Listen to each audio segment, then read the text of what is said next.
बीजिंग पाकिस्तान और चीन के माबैन मुफाहमत की याददाश्तों पर दस्तखत करने की तकरीब में सदर मुमलिकत आसिफ अली जरदारी, नायब वज़ीर-ए-आज़म वज़ीर ख़ारजा इसहाक डार और वज़ीर आला सिंध सैयद मुराद अली शाह की शिरकत। तकरीब में पाकिस्तान और चीन के माबैन मुफाहमत की याददाश्तों पर दस्तखत किए जाएंगे। पाकिस्तान की टाटा सीमेंट कंपनी और चीन के चिंगगांग कंस्ट्रक्शन ग्रुप की माबैन MU पर दस्तखत किए गए। याददाश्त के तहत पाकिस्तान में सीमेंट की पैदावार में 5000 टन यौमिया इजाफे के लिए प्रोडक्शन लाइन लगाई जाएगी।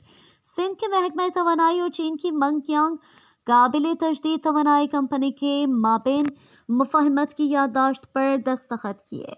याददाश्त के तहत पाकिस्तान में काबिल तजदीद तवानाई के मुख्तलिफ मंसूबों पर ताउन किया जाएगा। तकरीब में हुकूमत सिंध और चीन की कंपनी के माबैन कोयले की गैसीफिकेशन और यूरिया की पैदावारी प्लांट के मंसूबे की याददाश्त पर भी दस्तखत किए।